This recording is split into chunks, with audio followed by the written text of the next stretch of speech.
Oi, hoje é resenha do conto Aí, Mas Onde, Como, escrito por Júlio Cortázar, aqui da sua coletânea Octaedro, dentro do nosso projeto Contos do Meio-Dia, edição 2020. A você que me lê, não terá ali acontecido aquele que começa num sonho e volta em muitos sonhos, mas não é isso? Não é somente um sonho? Alguma coisa que está aí, mas onde, como? Alguma coisa que acontece sonhando, é claro, simples sonho, mas depois também aí, de outra maneira, porque mole e cheio de buracos, mas aí enquanto você escova os dentes, no fundo da pia, você continua a vê-lo, enquanto cospe a pasta de dente ou enfia a cara na água fria. E por aí vai.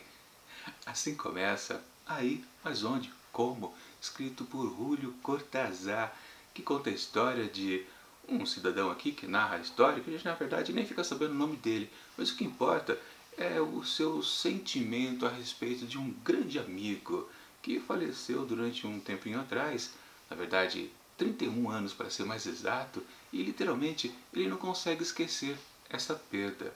Então ele está, sim, se lamentando durante todas essas décadas essa ausência de uma pessoa muito querida.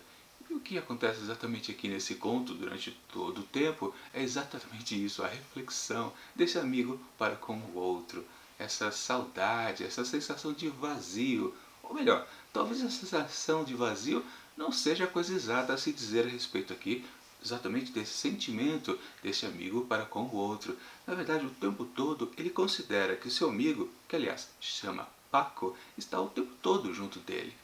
E não é uma questão apenas de sonho, é uma presença, talvez, quem sabe, de espírito. Ele está por perto. Ele de maneira alguma consegue se evaporar da memória do seu amigo. Paco, sim, está ali. De alguma maneira, ele não morreu.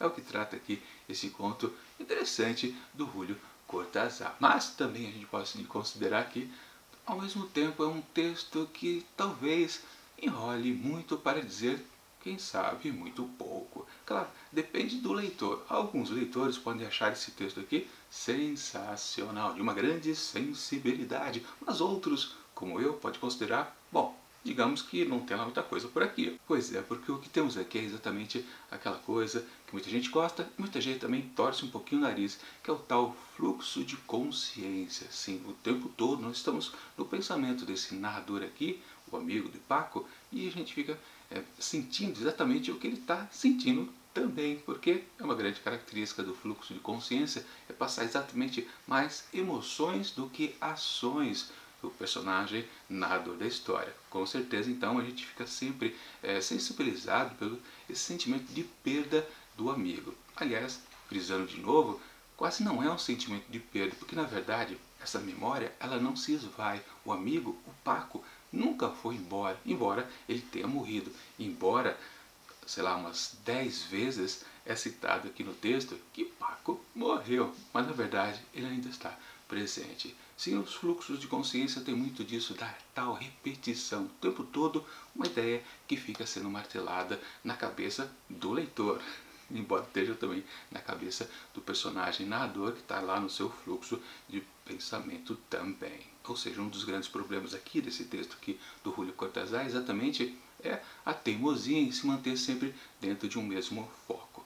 É interessante, no comecinho aqui do texto, a gente acha curioso esse pensamento para com um ente querido que não se esvai, mas depois, num segundo momento, meio que o texto se perde um pouquinho em coisas ali subjacentes ao tema da amizade. Mas depois, quando ele retorna no terceiro momento, exatamente a questão do que o narrador sente para com o Paco, volta a ficar mais, talvez a gente possa dizer, agradável de ser lido novamente esse texto. Mas, num quarto momento, ele também se distancia um pouco.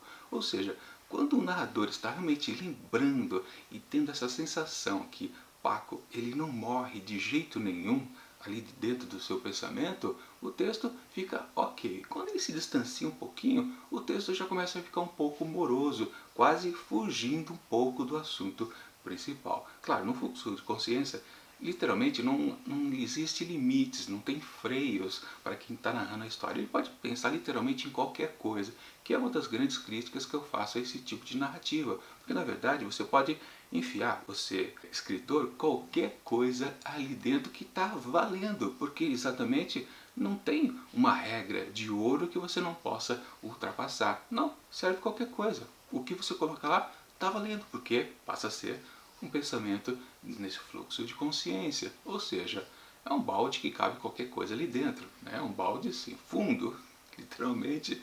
Não tem jeito de nada estar ali em excesso, porque exatamente é o excesso de informações que torna esse tipo de narrativa talvez interessante para muita gente.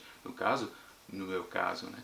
Eu costumo me cansar fácil desse tipo de texto porque exatamente é muita coisa sendo colocada dentro dessa linguiça e esse embutido não tem gosto nenhum, ou pelo menos é um pouquinho insosso.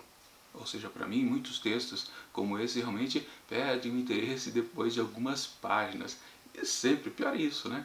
Muitos dos escritores que fazem uso desse recurso é justamente em textos de fluxo de consciência que eles fazem aquele texto enorme, páginas e páginas, de muito rococó e sempre chegando a lugar nenhum. Um detalhe que a gente pode dizer aqui também desse texto do Júlio Cortázar é que tem, vamos colocar entre aspas, visões diferentes do mesmo assunto. Pois é, o narrador está falando sobre essa perda, que na verdade é uma perda, é uma teimosia que fica para sua memória, e de repente nós temos um enxerto de um certo texto. Isto porque esse narrador, logo no comecinho aqui da abertura do texto, ele já avisa para a gente que ele está escrevendo, aliás, ele se dirige para nós exatamente dessa maneira. Alguém está lendo o texto dele. Deixa eu voltar aqui. Agora eu perdi a página, peraí, vai demorar um pouquinho. Aqui, achei. A você que me lê. É exatamente assim que eu comecei o texto, né? Não é exatamente o começo, é o segundo parágrafo aqui do texto. A você que me lê. Ou seja, ele está escrevendo algo. E talvez esse enxerto que há aqui no texto é exatamente o que ele está escrevendo. Mas, no fundo, é o mesmo assunto. Ainda é a questão do Paco ter morrido. Ou não ter morrido. Ele morreu fisicamente, mas espiritualmente não. Aliás, o texto também tem alguns momentos que flertam um pouco pelas questões do espiritismo e o narrador aqui meio que não gosta um pouco disso. Ele acha que, em termos espirituais, a conexão com o Paco não é a correta. Ele queria que o Paco realmente estivesse ainda vivo, materialmente vivo, e não fosse apenas uma memória. Uma coisa também que fica um pouquinho nebuloso, a gente não entende direito, ou pelo menos eu não entendi, eu não cheguei a ler, reler esse texto muitas vezes, porque é exatamente isso.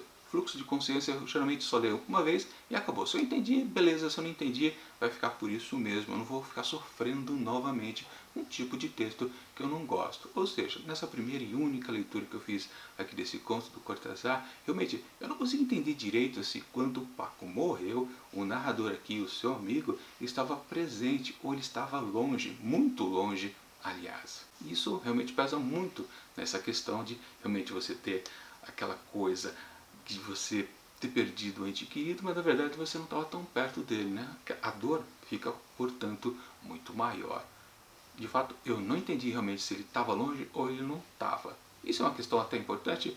Sim, mas também não. Porque no fundo, todo esse texto aqui, na verdade, é apenas esse sofrimento interessante a respeito de alguém que morreu, mas na verdade não partiu. Isso, claro, na cabeça de quem está falando a respeito disso, ou escrevendo de duas maneiras diferentes, né? Naquele texto em cena e nesse texto que nós, leitores, lemos.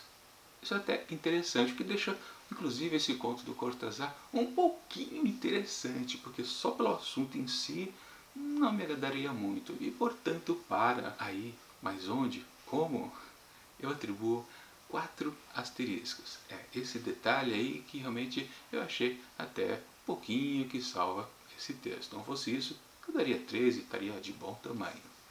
Pois é, esse texto aqui não me agradou muito, mas ainda confio bastante que os próximos contos, aliás, os derradeiros aqui dessa rápida coletânea de 8 contos, chamada Octaedro, ainda vão apresentar boas pequenas histórias para fechar bem este livro aqui. Estava num crescendo interessante, agora deu uma pequena caída, mas questão de gosto pessoal. Tenho certeza que muita gente vai sim gostar do conto de hoje. Bom, o que vale é que amanhã nós temos Monteiro Lobato, que também Espero que tenha um bom crescendo. Aliás, só vamos para o segundo conto dele aqui nessa nova coletânea, Negrinha. Mas claro, eu confio bastante porque eu já tive uma boa experiência com Monteiro Lobato lá no seu outro livro chamado Urupês.